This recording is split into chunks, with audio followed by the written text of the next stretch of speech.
Shalom, selamat sahabat dan salam sejahtera bagi kita semuanya. Senang sekali kita boleh berjumpa kembali pada sahabat yang indah ini. Pembahasan sekolah sahabat kita pada sahabat ini judulnya adalah membagikan firman. Sebelum kita akan mempelajari firman Tuhan, mari kita bersatu di dalam doa. Bapa, ketika kami akan belajar firman-Mu, tolong kami agar kami boleh memahami firman Tuhan dengan baik, menjadi pedoman dalam hidup kami, agar kami boleh menjadi anak-anak Tuhan yang setia sampai Tuhan datang yang kedua kali. Terima kasih, dalam nama Tuhan Yesus kami berdoa. Amin. Bapak Ibu yang terkasih dalam Tuhan, judul pembahasan kita membagikan firman. Ayat inti kita pada saat ini terdapat dalam Yesaya pasal 55 ayat yang ke-11. Dikatakan dalam ayat inti kita, demikianlah firman-Ku yang keluar dari mulut-Ku, ia tidak akan kembali kepadamu dengan sia-sia, tetapi ia akan melaksanakan apa yang Ku kehendaki dan akan berhasil dalam apa yang Kusuruhkan kepadanya. Seringkali kita bertanya-tanya dalam hidup kita, apakah saya harus menginjil? Kalau demikian, kenapa setiap kali saya membagikan firman Tuhan, menginjil kepada orang lain, kok orang lain tidak mau terima? Sampai dengan sekarang mereka masih tetap hidup dalam apa yang mereka imani sebelumnya. Kemudian pertanyaan juga muncul adalah, apakah firman Allah itu betul-betul memiliki kuasa di dalam kehidupan kita? Bapak Ibu yang terkasih, ada 5 pelajaran yang kita pelajari pada sahabat ini. Yang pertama adalah bahwa firman Allah itu dinyatakan di dalam lambang-lambang yang ada. Dan menariknya adalah ketika kita membahas tentang firman Tuhan ini, dalam lambang-lambang itu ada makna yang mau disampaikan melalui lambang-lambang itu. Yang pertama dalam Mazmur pasal 116 ayat 105 digambarkan bahwa firman itu adalah pelita bagi kakiku dan terang bagi jalan. Firman Tuhan digambarkan sebagai pelita yang menerangi. Terus pernah kita sadari bahwa kita saat ini hidup di dalam kegelapan. Kegelapan karena dosa. Bagaimana supaya saya tahu bagaimana jalan saya supaya terang di tengah-tengah kegelapan dosa ini? Kuncinya adalah kalau kita mau membaca firman Tuhan, firman itu akan menerangi jalan kita. Kemudian Yeremia pasal 23 ayat 29 menyatakan, menggambarkan bahwa firman Tuhan itu seperti api, tetapi juga seperti palu. Apa maksudnya api ini? Api maksudnya adalah bahwa firman Tuhan itu akan membakar setiap kesalahan-kesalahan yang kita miliki. Jadi kalau kita belajar firman Tuhan, kita akan tahu bahwa itu adalah dosa, bahwa apa yang kita lakukan adalah kesalahan, dan supaya kita tidak lagi hidup di dalam kesalahan itu. Kemudian palu, apa maksudnya palu? Menarik sekali, karena jarang kita temukan di Alkitab bahwa firman Tuhan digambarkan seperti palu, karena sifat dari palu itu menghancurkan. Tetapi sebagaimana palu itu menghancurkan batu, demikian juga ketika firman Tuhan digambarkan seperti palu, maka firman Tuhan digambarkan dapat menghancurkan hati yang keras sekalipun. Sehingga jangan heran seorang penjahat yang brutal, pembunuh berdarah dingin, atau seorang teroris sekalipun, ketika dia menemukan kebenaran dalam firman Tuhan, dia dapat diubahkan memiliki hati yang lembut, karena firman Tuhan seperti palu yang menghancurkan hati yang keras. Kemudian Lukas pasal 8 ayat 11 menggambarkan bahwa firman Tuhan itu seperti benih. Ketika benih itu ditanam, maka dia dimasukkan ke dalam tanah, ditimbun dengan tanah, seolah-olah benih itu mati. Tetapi ketika waktunya benih itu berakar, kemudian muncullah tunas, maka di situ dia akan dapat tumbuh menjadi pohon dan dapat menghasilkan buah-buah. firman Tuhan terkadang seperti itu. Ada orang-orang yang kepadanya kita sampaikan kabar baik, tapi seolah tidak ada perubahan. Jangan putus asa karenanya. Boleh jadi sementara itu firman Tuhan sementara berakar dalam hati yang bersangkutan, dan tinggal tunggu masanya, tinggal tunggu waktunya untuk dia boleh bertumbuh dengan baik. Kemudian dalam Matius 4 ayat 4 digambarkan juga bahwa firman Tuhan itu seperti roti. Dan saudara, kita tahu bahwa roti itu bagi masyarakat di Timur Tengah, masyarakat di Barat juga, itu adalah menjadi makanan pokok bagi mereka yang dapat mengenyangkan mereka. Firman Tuhan juga dapat mengenyangkan setiap jiwa yang lapar dan haus akan kebenaran. Ketika mereka belajar firman Tuhan, maka mereka lapar dan haus mereka akan dipenuhi dan mereka akan dikenyangkan. Saudaraku, bagian yang kedua dari pembahasan kita adalah bahwa di dalam firman Tuhan itu ada kuasa kreatif. Nyanyi White di dalam seri Membina Keluarga jilid 3 halaman 112 mengatakan, tenaga kreatif yang mencipta dunia sehingga terwujud berada dalam firman Allah. Firman ini memberi kuasa melahirkan kehidupan. Setiap perintah adalah sebuah janji yang diterima oleh kemauan, yang diturunkan ke dalam jiwa, membawa sertanya kehidupan yang maha kuasa. Itu mengubah sifat dan mencipta kembali jiwa itu dalam citra Allah. Saudara, apa yang dimaksudkan di sini adalah bahwa firman Allah itu yang menciptakan dunia ini memiliki tenaga kreatif. Kata bara yang digunakan dalam Kejadian 1 ayat 1 itu menandakan bahwa ketika Tuhan menciptakan itu dari sesuatu yang tidak ada menjadi ada. Dan di dalam kita belajar firman Tuhan, kuasa kreatif dari firman Tuhan ini dapat mengubahkan kita. Kalau saudara mau menjadi orang-orang yang memiliki kasih, kalau saudara mau menjadi orang Tuhan yang memiliki sifat-sifat yang baik, penguasaan diri, panjang sabar, kemurahan, kebaikan, kelembutan, dan lain sebagainya, saudara dapat belajar membaca firman Tuhan itu.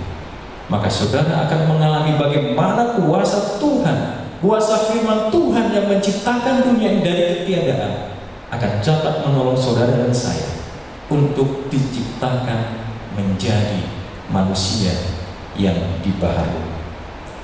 Pelajaran yang ketiga adalah manfaat belajar dari firman Allah. Apakah ketika saya belajar firman Allah saya mendapatkan manfaat ataukah tidak? 2 Timotius pasal 3 ayat 14-17 memberitahukan kepada kita ada 5 manfaat kita belajar firman Tuhan.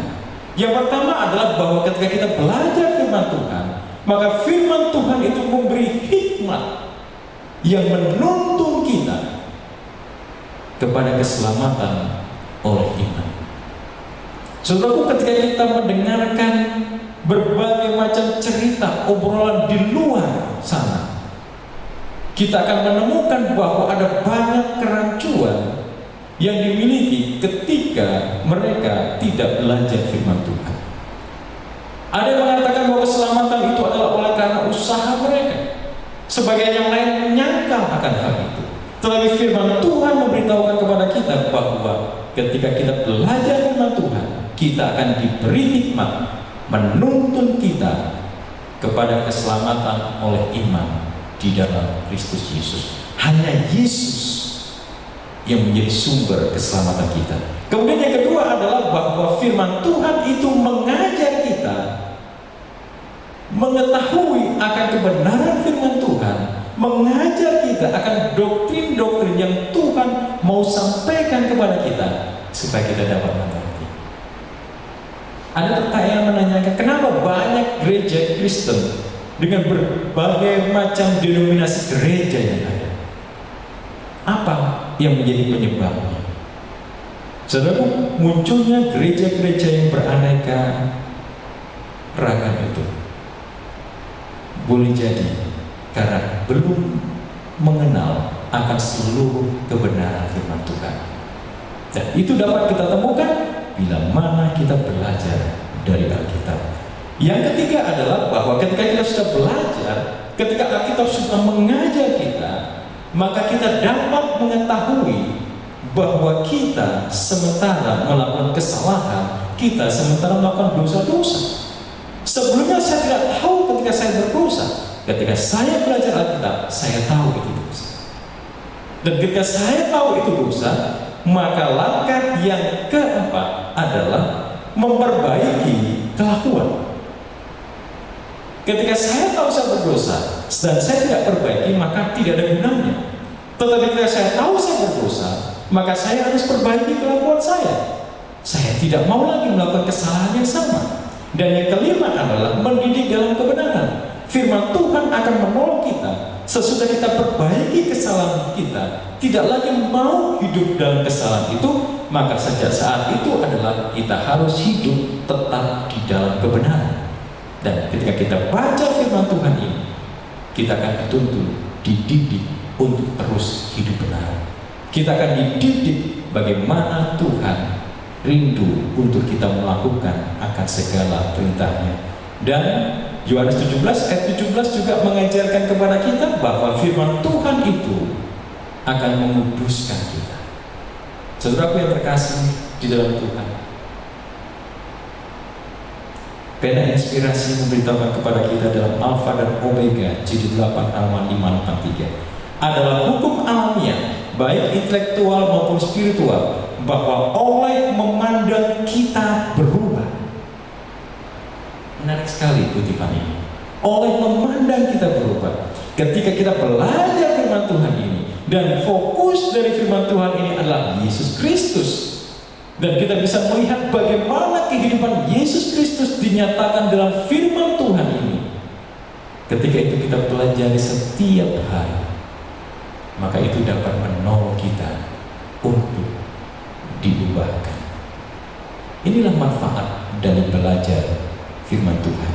Kemudian bagian yang keempat adalah menerapkan firman Allah itu. Saudaraku, ada yang coba menghitung tentang janji-janji Tuhan dan ditemukan bahwa ada 3.000 janji yang terdapat dalam firman Tuhan itu, sangat banyak sekali.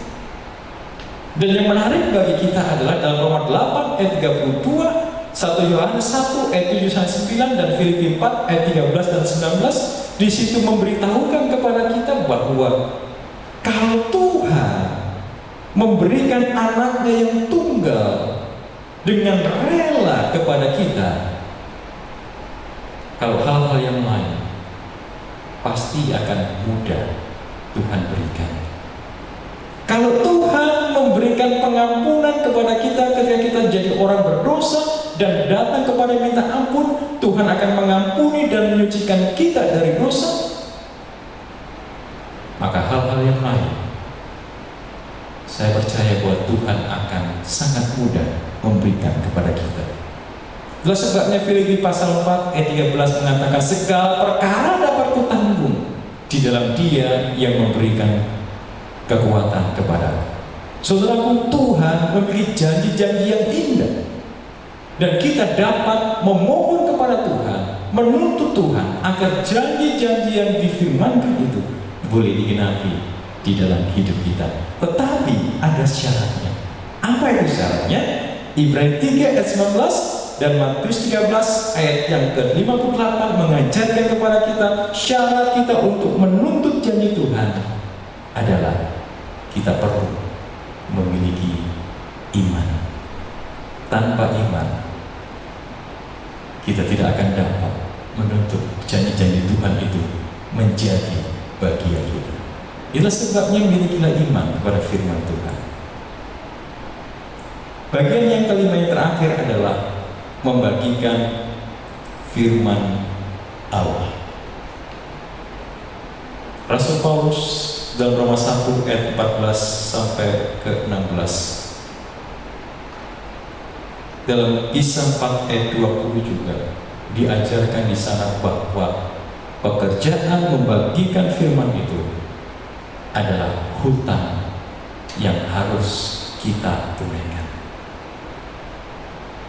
Kalau kita sudah merasakan betapa kuasa dari firman Tuhan itu mengubahkan kehidupan kita, membawa kita keluar dari kegelapan menuju terang itu, tapi kalau kita tidak menghidupkan itu, kita tidak bagikan itu kepada orang lain, maka kita berhutang kepada orang lain. Itulah sebabnya tidak ada alasan bagi kita bahwa saya adalah orang yang tidak memiliki kesanggupan apapun. Ingat, pelajaran sekolah sahabat yang lalu mengajarkan kepada kita bahwa Tuhan memberikan kepada masing-masing kita minimal satu buah karunia rohani. Untuk apa? Untuk kita dapat terlibat dalam pelayanan, untuk kita dapat terlibat dalam upaya membawa jiwa-jiwa datang kepada Tuhan. Pelajaran ini juga memberitahukan kepada kita bagaimana caranya kita memberitahukan kabar itu kepada orang lain. Caranya dikatakan di sini bahwa apa yang kita sampaikan, bagaimana cara kita menyampaikan, dan kapan kita menyampaikannya. Saudaraku, terkadang sebuah kabar yang baik sekalipun, kalau disampaikan tidak dengan cara yang baik, disampaikan tidak pada waktu yang baik, maka itu tidak membawa kebaikan kepada orang yang kepadanya kita rindu untuk berubah oleh firman Tuhan. Itulah sebabnya cari cara yang baik dan waktu yang terbaik. Dan di dalam teori penginjilan, waktu yang terbaik